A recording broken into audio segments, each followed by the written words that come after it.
Assalamualaikum warahmatullahi wabarakatuh. Alhamdulillah, salam sejahtera untuk kita semua. Perkenalkan, saya Alan Ardiansyah dari Prodi Ekonomi Syariah 7D, Institut Agama Islam Bunga Bangsa Cirebon. Baik, pada kesempatan di video kali ini, saya akan membahas sedikit materi mengenai konsep maqasid syariah dan al-maslahah dalam ekonomi Islam. Kajian yang dibahas yang pertama yaitu penerapan maqasid syariah dalam ekonomi Islam. Yang kedua, urgensi maqasid asy-syariah dalam ekonomi Islam. Dan yang ketiga yaitu al-maslahah dan penerapannya dalam ekonomi Islam. Langsung saja kita masuk kepada konsep maqasid syariah. Maqasid al-syariah secara bahasa adalah tujuan-tujuan dan rahasia-rahasia yang diletakkan Allah dan terkandung dalam setiap hukum untuk keperluan pemenuhan manfaatan umat. Dengan demikian, mustahil Allah menurunkan hukum tanpa tujuan tertentu, dan tujuan tersebut adalah untuk manusia. Konsep maqasid al-syariah pada hakikatnya didasarkan pada wahyu untuk mewujudkan kemaslahatan hidup umat manusia. Mengingat maqasid al-syariah yang dirumuskan ulama bertumbuh pada 5 kebutuhan dasar kemaslahatan hidup manusia, yaitu yang pertama, pemeliharaan agama, jiwa, keturunan, harta, dan akal. Selanjutnya yaitu mengenai penerapan maqasid syariah dalam ekonomi Islam.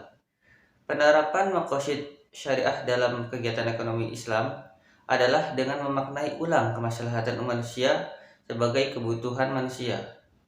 Ada 5 kebutuhan manusia, yaitu kebutuhan agama, kebutuhan jiwa, kebutuhan menjaga keturunan, kebutuhan akal, dan kebutuhan menjaga harta.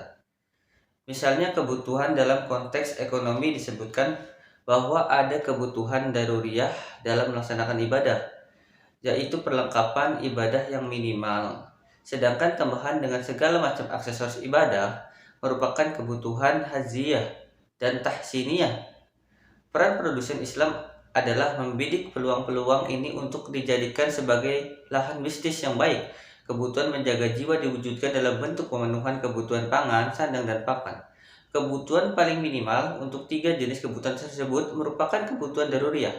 Sedangkan tambahan kebutuhan yang menjamin hidup lebih baik adalah kebutuhan haziyah dan kebutuhan tahsiniyah yang menjamin kehidupan lebih mudah. Selanjutnya yaitu mengenai aplikasi maqasid syariah dalam kemajuan teknologi. Di antaranya dilegalkannya lembaga dan transaksi baru sebagai jawaban dari panggilan kebutuhan masyarakat. Di antaranya mendirikan perbankan, asuransi, sukuk mortgage, dan multi-finance, capital market, mutual fund, multi-level marketing, tata cara perdagangan melalui e-commerce, sistem pembayaran dan pinjaman dengan kartu kredit, SMS banking, ekspor, impor dengan media LC, dan lain-lain. Selanjutnya yaitu mengenai urgensi maqasid syariah dalam ekonomi Islam itu sendiri. Ekonomi Islam adalah bagian dari fikih muamalah yang mengkaji interaksi manusia yang berhubungan dengan kegiatan keuangan. Urgensi kita mempelajari maqasid syariah. Maqasid syariah menduduki posisi yang sangat penting dalam merumuskan ekonomi syariah, menciptakan produk-produk perbankan dan keuangan syariah. Pengetahuan maqasid syariah menjadi syarat utama dalam berijtihad untuk menjawab berbagai problematika kehidupan ekonomi dan keuangan yang terus berkembang. Selanjutnya, konsep al-maslahah dalam ekonomi Islam. Mengkaji teori maqasid asy-syariah tidak dapat dipisahkan dari yang namanya pembahasan mengenai maslahah. Maqasid asy-syariah bermakna tujuan dan rahasia Allah. Meletakkan sebuah syariah, tujuan tersebut adalah maslahah bagi seluruh umat. Maslahah merupakan manifestasi dari maqasid syariah, yaitu untuk mendatangkan maslahah bagi hambanya. Secara etimologi, maslahah sama dengan manfaat, baik dari segi lafal maupun makna. Maslahah juga berarti manfaat atau suatu pekerjaan yang mengandung manfaat. Apabila dikatakan bahwa perdagangan itu suatu kemaslahatan dan menuntut ilmu itu suatu kemaslahatan, maka hal tersebut berarti bahwa pedagang dan menuntut ilmu itu penyebab diperolehnya manfaat lahir dan batin. Selanjutnya, mengenai penerapan al-maslahah dalam ekonomi Islam itu sendiri. Adapun beberapa contoh penggunaan maslahah dalam perekonomian Islam sebagai berikut. Yang pertama yaitu pendirian lembaga keuangan syariah atau bank. Yang kedua, kolateral pada pembiayaan mudharabah. Yang ketiga, intervensi harga. Yang keempat, larangan dumping. Yang kelima, kartel dan monopoli. Yang keenam, spekulasi falas. Yang ketujuh, penerapan revenue sharing pada bagi hasil. Dan yang kedelapan, kartu kredit syariah.